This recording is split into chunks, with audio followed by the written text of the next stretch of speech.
Party steady, to the right, to the left. Damn, that song tight there. DJ T. Yes, party people! What's going on?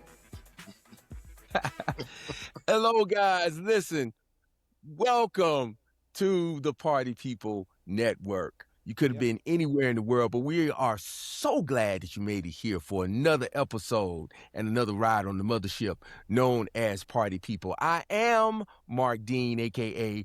Dean Dizzle. And I am Tigga Bounce, a.k.a. DJ T. Yes, indeed. And with us tonight on this episode of Party Peepal, we have a very, very special guest. And we're going to get into it, but I just want to say, this gentleman, you see him right here. So, look, well-known, a legend in hip-hop, in rap, in music, in entertainment, period. He is a trendsetter, and he has paved the way for a lot of brand new, the guys that you hear about, guess who their idol is? Without further ado, I'm going to introduce to some, and hey, just let you know who this is. Ladies and gentlemen, give it up for the one, the only, Raheem The Dream. Yes, indeed. Yes, indeed. Thank you so very much, man. Welcome. I'm honored to be on y'all's show, man. I've been hearing so much about your show, man. Party People. I'm here, Party People. Yeah. And as a matter of fact, you are one of the cornerstone inspirations behind Party People.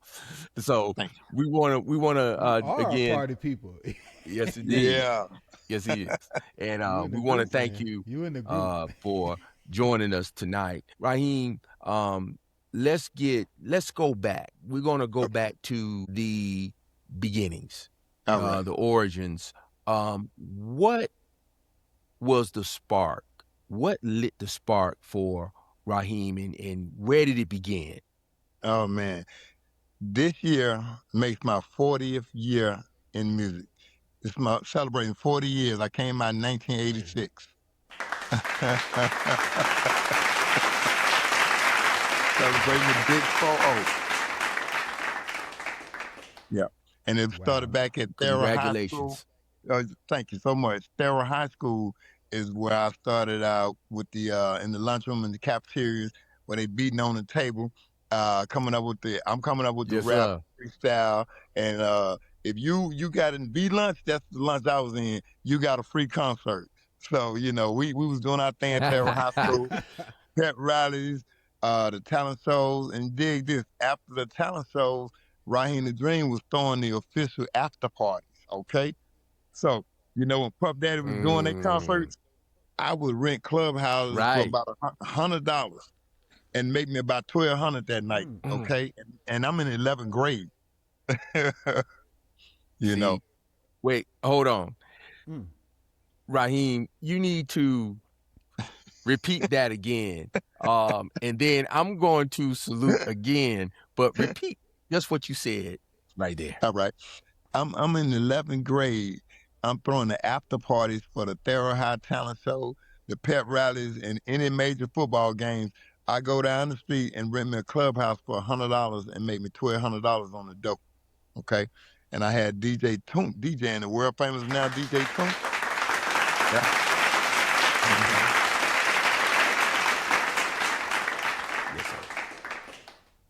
Yes, sir. Yes, indeed. Go. Hey, I just wanted to salute you on that, man. I want you to continue. Go ahead, finish what you're doing. I ain't gonna interrupt no more. Okay, we cool, man. So the whole thing was, Raheem, this is before I put out my record. So I'm up there rapping on Planet Rock instrumentals. Curtis Blow, these are the break instrumentals. Okay, and it's time. So we in the clubs rocking like that. And so we're making our money, we're getting our name known, doing the pet rallies and passing out flyers at other schools, popular high schools that was in town. So, and at that time, that was the only way that we was getting heard because we wasn't on radio at that time. radio didn't start kicking us off except the Fresh Party. View on 3, at that time it was View on 3, and they were doing something called the Fresh Party. And you can only hear us on Friday nights between 10 p.m. and 12 a.m. That was the only time they was playing rap at that time, and it was like me and MC Sadi and Mojo and Kilo and Sammy Sam the Hitman, and D-Rock, the original Right. D-Rock, before Who Rocked His Mother. That was the original D-Rock. So it was about 6 of us making our way through Atlanta, and at that time we had the 12-inch vinyl. We were walking in the club with the vinyls, you know what I'm saying? Hitting up the DJ saying, yo, here's the brand new one. When we go to record stores, they say, we've been looking for that. People coming in looking for that. Where can we get it?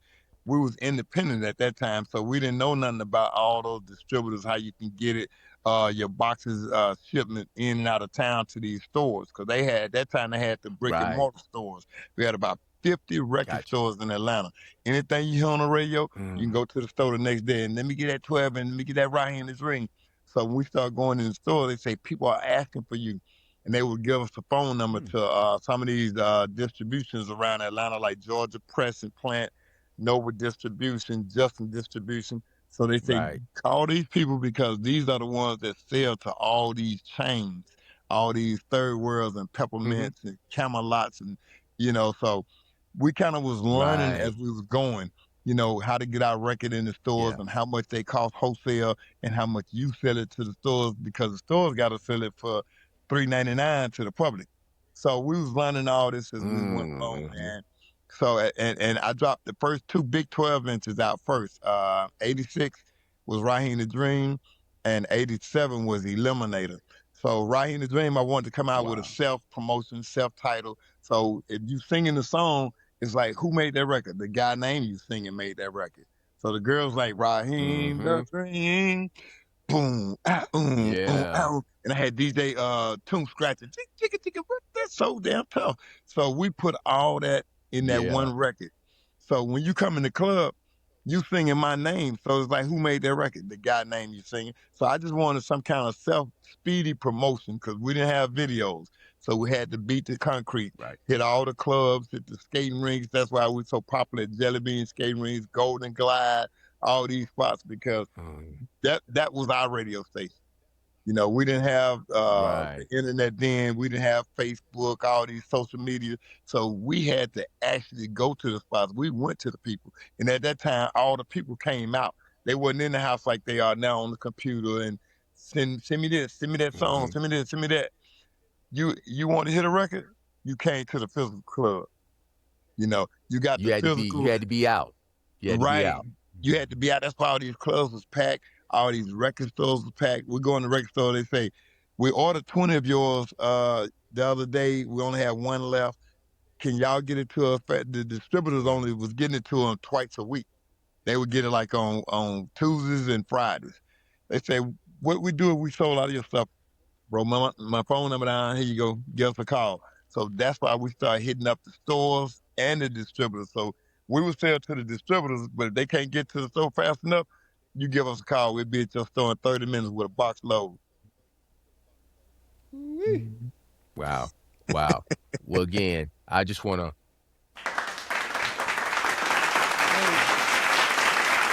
Right there. I just want to say. Those times, man, it's just like, we need to go back to that. Because like when it changed, it separated everybody more. It did. It did. It was so much bigger for the culture, Yes. I missed the those days. You hit it right on the head.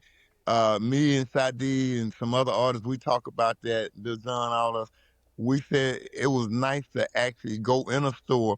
Like I would get in my car at 10 a.m., boxes of CDs and 12 inches, cassettes in the back, and I would hit 40 stores that day, my route.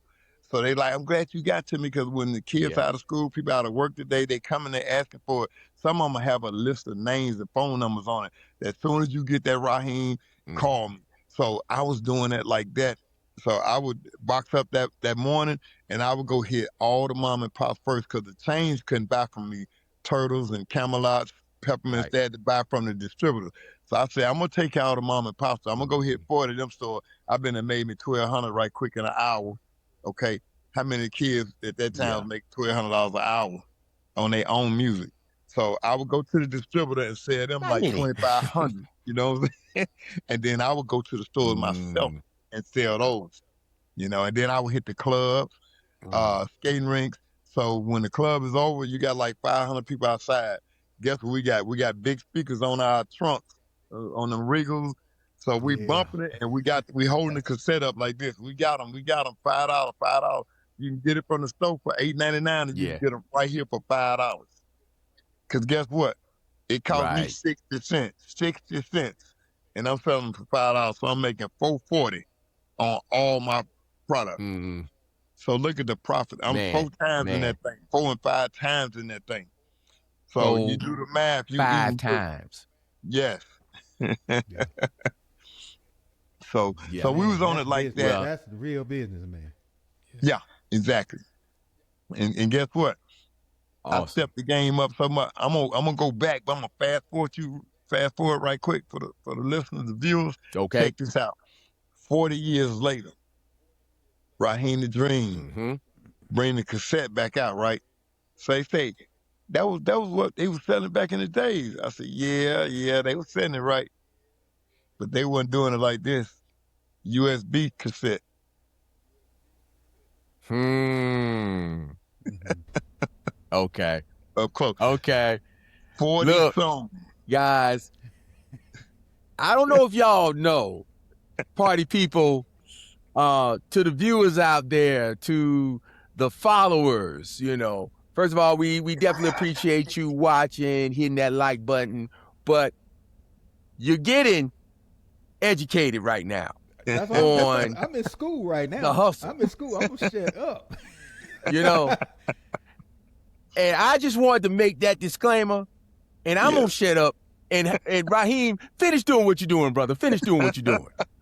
So I decided to do this because once you buy your cassette, remember back in the days, once it popped, you just had to get that little tape, that little clear piece of tape right there, and put that on. So Mm-hmm.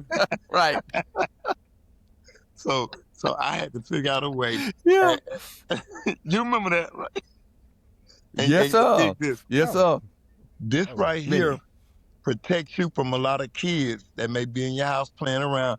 The first thing they gonna do is move that out the way because that's a cassette. I don't nobody got no cassette. That's good because we don't want you kids to tear up our music, right? So I had to think of a way to keep it Right. protected for the adults. Okay, that's how you can put Mm. 40 songs on there, and the kids they wouldn't know how to play this. So if you want to keep the kids away from you, you do it Wow. like that. You say, put my cassette down.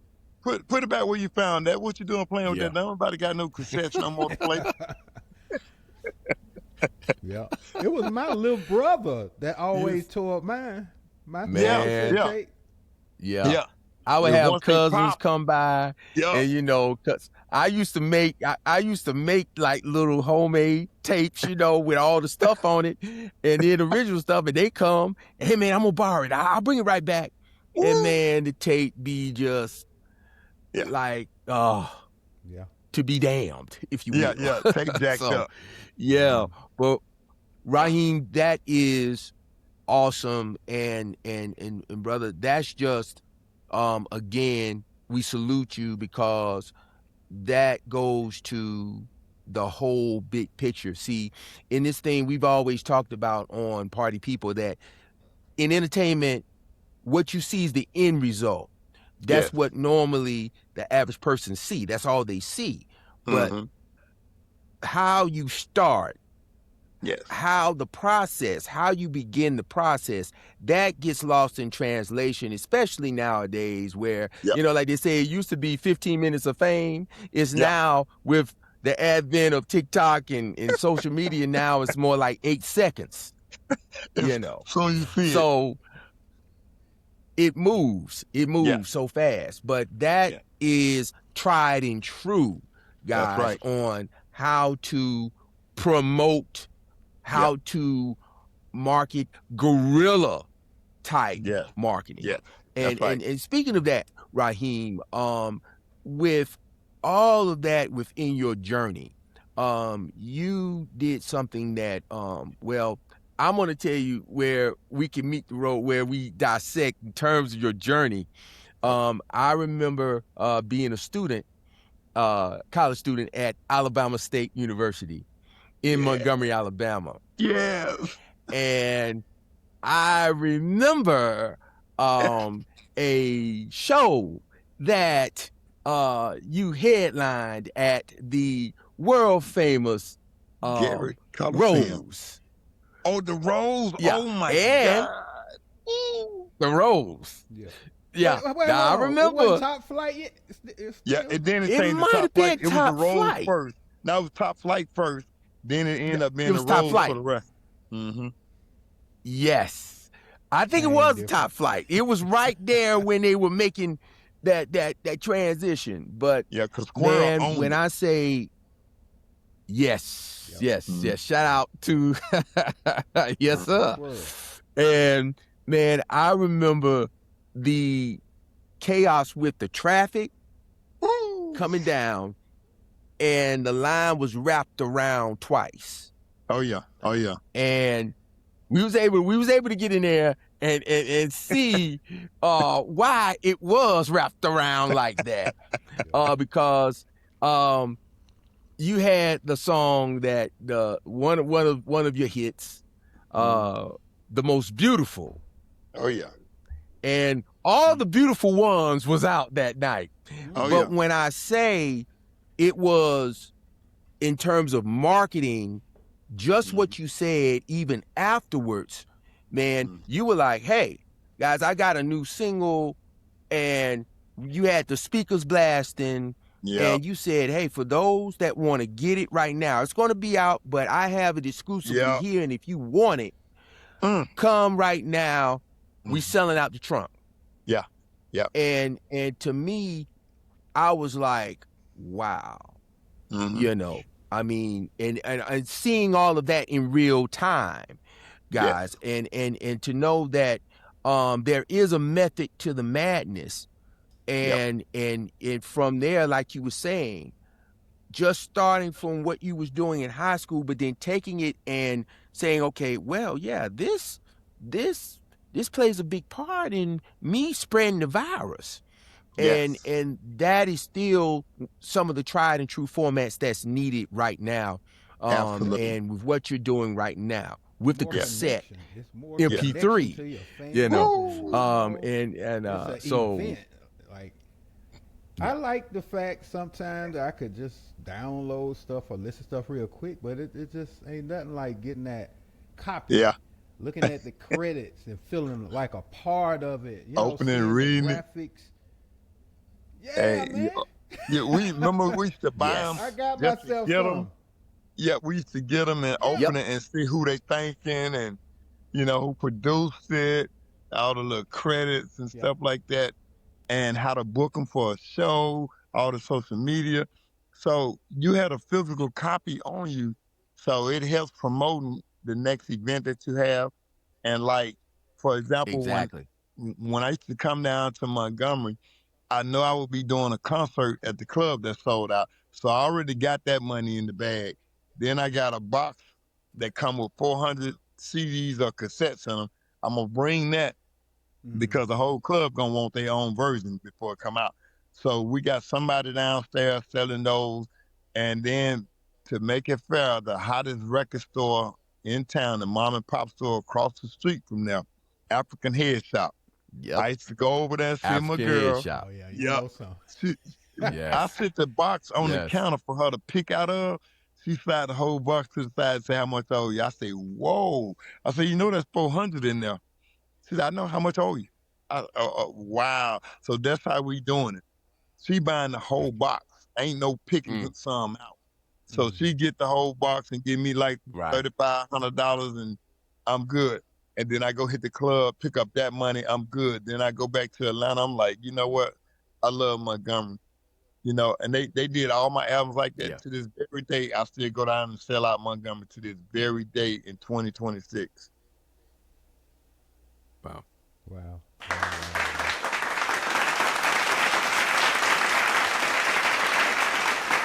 That is, like I said, this was a lesson, a master class, if you will, on understanding the dynamics and the importance of the tried and true hustle and promotions when you have a project out here, especially right now, because this age is considered DIY industry, do it yourself, indie. But you've been doing that. You like, man, hey, it's like the industry is really catching up to what you was doing over 40 years ago. And on the pavement with it. You know what I'm saying? Yes. Right. And, beating the concrete up. I miss, not the sidebar, but I miss the album structure where it was like an audio movie where you had the skits. You felt like you was in like a movie, but it was audio. You had the skits and all we of that specialize stuff, in that. and Yes, sir. Outro, intro. We made sure we put all of those different things into the album. So when you listen to the album, it's like you listening to a movie, just like you said. So it gave you a whole bunch of personal effects to it. So you hit that on the head. You take it home just to see what they do in the studio. What are they themes like? We used to have a intro before a song come on. I had a song called "Pay Your Pussy Bill." Before the song come on, I wanted them to feel what we was feeling and why we named the record that. So we had a skit where the dude patting us down at the door. We coming through the door. How many with you, Raheem? I got 4. I got 5 with me. They petting everybody out. I said, going on in there, going on up in there. Then the DJ on the mic, he said, what's going on, Temptation? What you need over there? What you need? How much you need to get them bottoms off? They in there talking that stuff. She say 5 more, 5 more, and we halfway. So I'm putting a movie into it so you'll know why we going in the strip club and they petting you down and how many you got with you. Take them to the VIP. We got bottles on the way. And at the same time, the DJ on the mic, I put him on the record because his name was DJ Count. He was so known in all the strip clubs in the Blue Flame. So I put him on the record. So now you hear the guy that's on the record that's in the Flame every night. So I just wanted you to get that visual that we was doing and that we had. Then we also had a skit on there. We had a song called "You Ain't Got No Money, Take Your Broke Ass Home," right? So the guy coming out, he coming out, he talking to the girl. He said, "What's up, baby? How you doing?" He said, "I don't know why you sitting on over them niggas, Raheem. Them niggas ain't shit. Them niggas ain't shit. They get bitches everywhere they go, So the nigga hating on the cool, the girl chopped him off on the record. She say, "Why the fuck you talking about Raheem them? They all right. What you coming here hating for, hating ass nigga?" So the girl called him that. We didn't have to diss the dude. The dancer dissed the dude. So I was just giving them some examples of how people hate on you. You on the radio, you're a popular DJ. All the niggas ain't doing nothing but mixing records. That's all the motherfucker doing. But that's how you making your living. And people need you. We need the DJ. We need somebody to rock this party to get this thing jumping.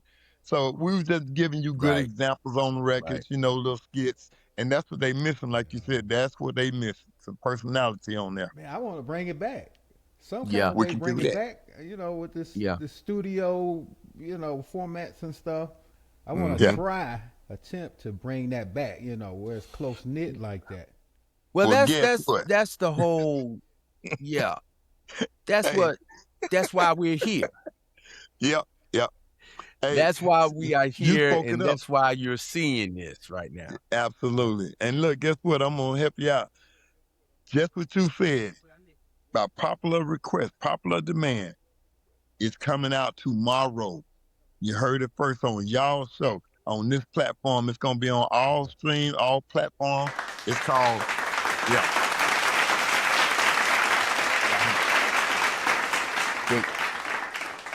I had to do that. And now we want you to let the people know about what's about to come down the pipe. And we got a little something else, but let them know what's about to come down the pipe. Tomorrow, the Raheem The Dream Super Mega Mix by DJ Jam and Jay. The Raheem Super Mega Mix comes out tomorrow. 1 hour straight of Raheem The Dream mixes, all those greatest hits, those skits, those interludes, all that stuff they miss, yes, comes out tomorrow worldwide on all platforms. Raheem The Dream Super Mega Mix by DJ Jamie Drake. So you run them all together. Yes. Yeah. So you put them all together on like one track, just across the board. But then you throw that on, they it's a can wrap. be separate, kind of like in YouTube. They be separate. Yeah, yeah.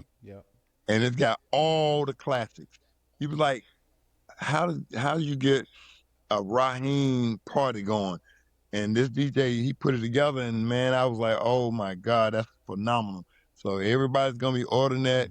You can just put that on and go to the dance, go to the bar, get something to eat, get some wings, and I'm gonna make sure I get that to y'all when we get off the phone, when we get off our call, our interview. We'll make sure y'all have it first before tomorrow gets here. Y'all gonna have it tonight. Oh, awesome, man. awesome. Thank you. we salute on that, and guys, you heard it. Tomorrow, the mega mix from the one and only Raheem The Dream, available wherever you download. You gonna definitely have to download. And hey, if you don't have enough room on your MP3 player on your phone, you might need to get some of that other stuff out of there so you can make room for this one, because this is gonna be a mix that you can't miss for sure. So man, look, Raheem, I got talk about history. Let's talk Atlanta, the real Atlanta, the old Atlanta, and Freaknik and all them times. Like, oh yes, we can do it. Freaknik, man. All that made me want to move up there, and I did move up there. We after Freaknik I think that was before the Outcast. Yeah, it was before. Yep, it was before. When Freaknik, after Freaknik, we got about 5 million new residents. Okay, from all over the world. Everybody moved here, got the house, got apartments. That's why you see the expressway jam-packed in the middle of the day. You say everybody's supposed to be at school and at work.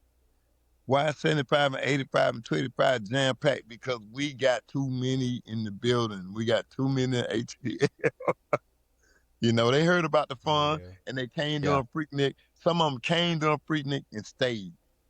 Okay? And go back home. Yeah. They said, this one will be living there. Yeah, some was like this. I see why. Like on Harlem Nights, the guy was like, hey, put your mom on the phone. Tell her I ain't coming home no more. Tell the kids I love them. That's how it went down for real. Yes. That's how we went down. That was our purpose, to make sure y'all have enough fun that y'all want to stay here.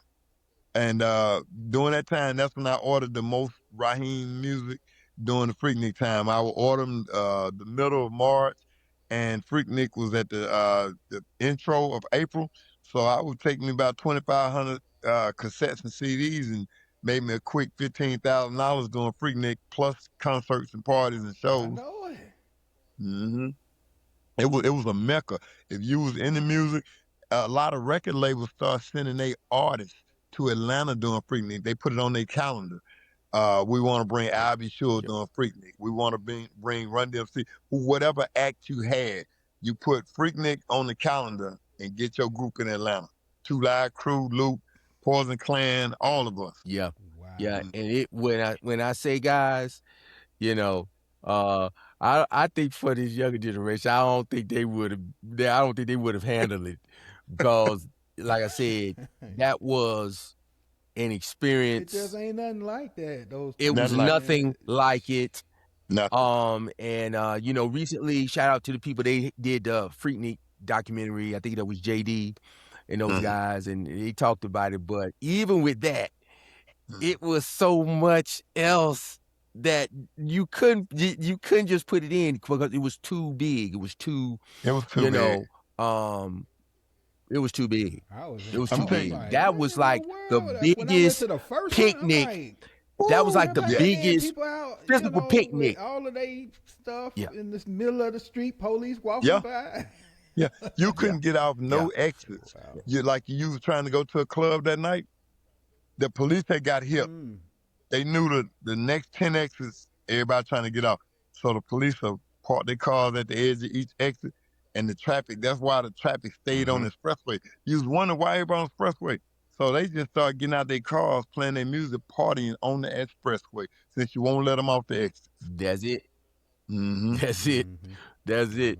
That's it. I remember one year we was up here and they actually had a couple of people, because knowing that's what it was. Yeah. They had bought like they grills, they smokers, I was just about to say them grills. and was out there selling Polish sausages. They would buy barbecue plates. They had the plates, you know. I remember some folks, man, they even had like the fish fry. Yeah. They had the fish fry basket, man. Dude, it was an experience beyond. Yeah, and you had to be here at that moment, because all the other people they hear about it or see it on, on some kind of video clip. They're like, man, y'all was having fun then. And a lot of clubs was getting upset because the police had all the exits blocked off and the clubs were open, and they wondering, how can the people get to my venue? Yeah. Because we open at night. Right. We selling food, we selling liquor, not one car. Because they had learned a way to stop all that traffic. They say don't let them off the exits. Right. So that's when stuff started going down for Freaknik, because if the people are not enjoying themselves and can't get access to the club, the venues, they're gonna be upset. They're not coming back. If the club, went and purchased all this food and alcohol to sell, and they don't have not one customer in their club, they getting upset. And they ran commercials on the radio, flyers out, posters everywhere. So that's when the deteriorating of Freaknik happened right then and there. You guys had to let the public know, because they like, why they stop all that fun? That's what happened. Right. Because they were saying, I saw it, some of those last ones. I saw that. Yep. And they was like, they said, because a lot of emergency vehicles can't get off the expressway, and that's dangerous for any city. If a fire going on, we can't get off the exits. We can't get through the crowd because people dancing in the middle of the streets. So you have to worry about that kind of stuff. If you're a mayor, you have to worry about the protection and the safety of your city. Yeah. So Atlanta had to get protected, because we had a lot of fun before that, but it had got overwhelming. You talking about going from 100,000 people in Atlanta to about 400,000-500,000 people here. And you have to have a safety plan when you got that many people in town. Right. Oh yeah, contingency, and that's on top of the growing population. As it was, like you said, just the city population was actually expanding, and then having events like that, you just like you added some more gas on the fire. Yeah, if you will, that was already burning. Right. Wow. I went to about 2-3 of them, and one thing, it was like it wasn't that many crimes or stuff going on. It wasn't what you would think with that many people. It was fairly mild. I know you probably had 1 or 2 incidents, but it felt safe. Yeah. That was a moment in time that definitely cannot be duplicated. But it was a lot of fun. I tell you, it was a lot of fun. Yes. But Raheem, look, man, moving forward, on top of that, you was able to chronicle all of those experiences, as well as your journey through. Also, not just adding to like, okay, I'm a rapper, I'm an entertainer, I am a CEO, basically. I am a label owner. You also added to an author. Oh, Raheem book. This is the Record Business, the Uncut Truth. This right here has about 200 and some pages of information, of knowledge, of money, of ways to make money in the record business. Because a lot of people Even if you're in the record business and been in for a while, you may have a lot of money that you don't know about. And the labels can't get it to you because they can't even get paid from it. Only you, the producer or the writer, can find this money. I found my money about 4 or 5 years ago, blew my mind. Nobody could get it but me because I am the writer. Wow. So a lot of people, they write these albums, write these hit songs, and don't know it's some money into your publishing. You know, people use your song on a movie. They use your song on a commercial. It could be a food commercial, a drink commercial. You get paid all across the world. And they talking about 8 cents every time it's played. You might get 1,000 spins across the world. So you talking about all that free money, and you with ASCAP or with BMI, they automatically send you checks automatically. But if you don't let them know that you wrote that, you don't fill out them forms, they don't know to send you no money. So that money just go lost. You got these people that I've been hearing your record all week, all month. Who your public's coming? They said, who? I'm like, oh my God. They done just missed $200,000-$300,000 that can't nobody get but them. Wow. Yeah. So in the book, I show you how to get it, how you find your money. That is very, very valuable. And Raheem, that's just, I mean, what you said, man, that is a juggernaut.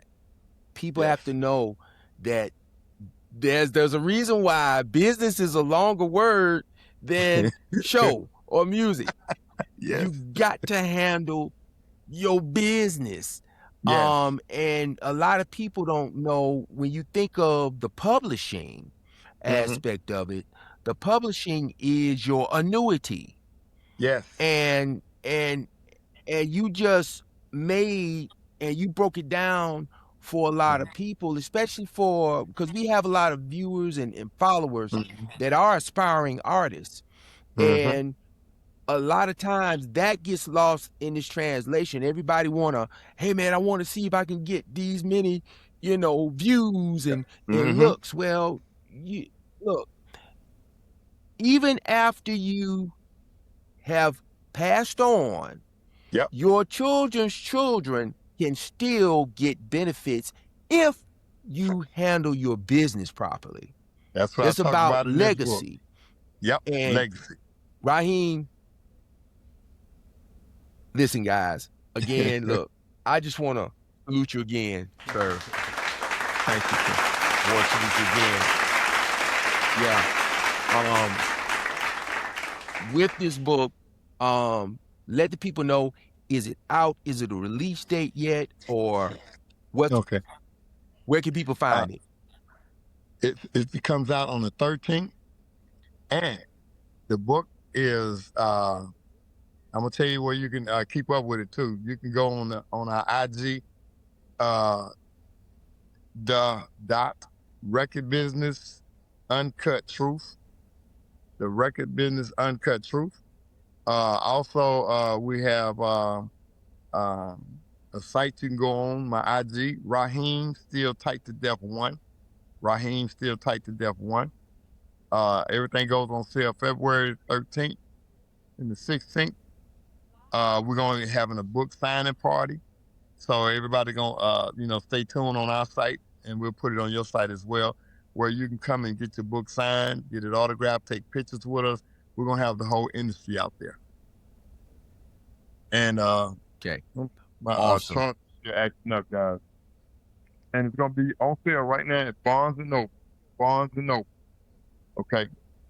And I'm going to get everything posted and send out to you guys so all your listeners, all your viewers and followers can know where to get everything from. So, I mean, we got all kind of things happening. People still booking us on tour. Plus, we're going to have the book.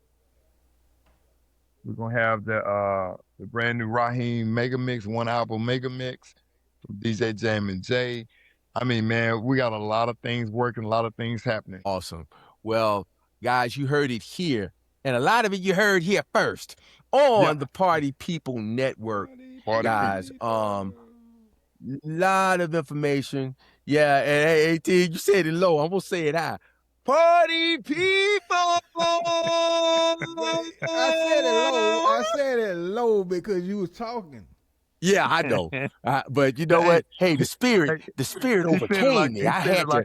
You. It just came on over. Yeah. I had to jump on it.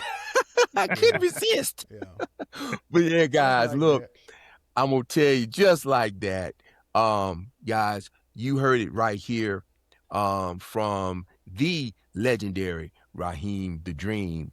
And again, we want to salute you, give you your flowers right now, and let you know that we appreciate and we thank you for taking out the time to rock with Party People, man, coming on the mothership, man. And definitely this has been learning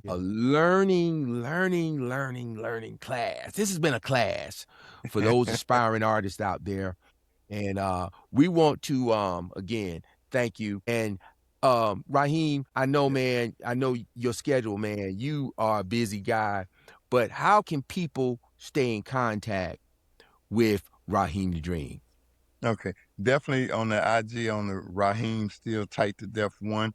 We have all the ways you can reach us if you're trying to get a concert booking or autograph signing for your books, all type of things like that. We're on the IG and Raheem Still Tight to Death 1. And I am honored to be on y'all's show, man. Awesome. Look, guys, I want to tell you again, we thank you. Give it up for the one, the only Raheem The Dream, guys. Yes, indeed. Yeah. Look, before we get out of here, we want to tell you, to all the viewers, all the followers, thank you. Hit that like button, the thumbs up button. You can see this on YouTube, our YouTube channel, Party Peepal Network. Also, reach out to us on all our social media. That's Party Peepal. And if you don't know how to spell people, it's P-E-E-P-A-L. Party Peepal. Party Peepal Network. On all social media. And again, definitely follow, like, subscribe, and we love you guys, and there's nothing you can do about it. Tig, any final remarks, man, before we get on up out of here? Nah, man, I'm all learned up. This took me back, man, to the glory days. Yes, sir. Real. Yes, sir. Man, took Unc back to the glory days. That's right, Tig. Yeah, when you was out there, when you was, well, anyway, that's for another day. Anyway, look, guys. Definitely was that top flight in the road. Yes, Lord. Yeah. As they say, less Lord. Yes, Lord. So look, they make it to the 559. I heard many things about the 559. 559 and Club Excess. Oh man, yeah. We gonna continue to flow this thing on out, guys. But look, again, Party Peepal Network, we out. And we love y'all, man. We'll see y'all again for another edition. Party Peepal Network. And we out, guys. Peace.